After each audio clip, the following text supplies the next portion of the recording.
So when I first got the phonics kit last year, I decided that since there were some pieces that you needed to organize and they were big, like 8x10 pieces, and then there were a lot of cards that you needed to organize, I decided to do a system where I had the cards in these little boxes here, and then I have the flat, bigger pieces in this like file folder.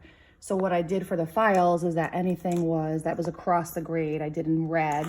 So anything that you use all year is in this red, these red files, and then every unit is a different color. So, and I labeled it. So unit 1, session 2, I would need this, another one, session 2. Unit 1, session 5, I would need that. Unit 1, session 11, unit 1, session 14. And then for unit 2, it turns to blue. And so I labeled it basically what I needed it for, what unit I needed it for, and then what session I needed it for these bigger cards.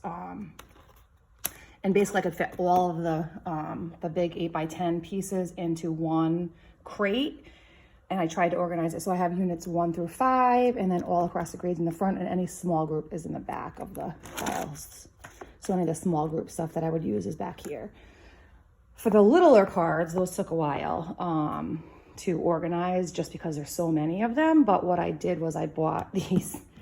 I just kept going back to Michael's to buy more every time I needed one. So basically what I did was the same kind of thing. So I started the top, I guess. So this top is letter cards, all the things that we'd use for across the grade. And then everything has, so here's some initial sound cards. So those are what you use all year.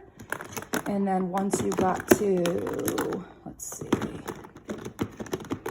unit 1, I didn't get that ordered.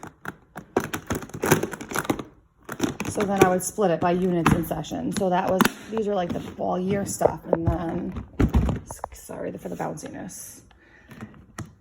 Then I would be able to, so like if you look, I labeled everything. So these are you would use unit 2, session 2. So then what I could do is the day before unit 2, session 7, I would use these. So every time I would need something, it was basically in order of when I would need it. So basically if I needed one of the files, I would take it out. If I needed one of these, I would take it out. And then within this, I would clip different sets. So they're clipped into like a set of, like this is one set for one group. This is one set for one group. So I would try to keep them paper clipped. As the year went on, that got tricky. So when we used them, sometimes the kids had a hard time clipping them. So some of them are not clipped and they're loose. So I'll have to go through that probably before I use some of the different units. But that's how I organized it. And overall, basically I have 4 of these. So 4 of these boxes and then 1 crate is all I needed for everything from the phonics units for the year.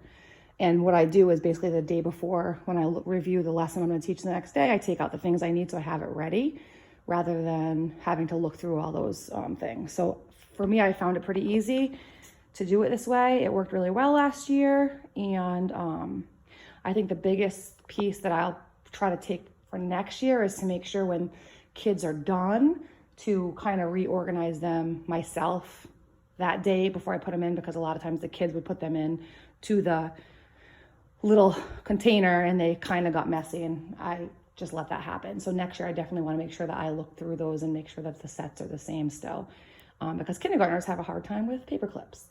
So if you want to, you can always come see this, but it worked really well for me this past year.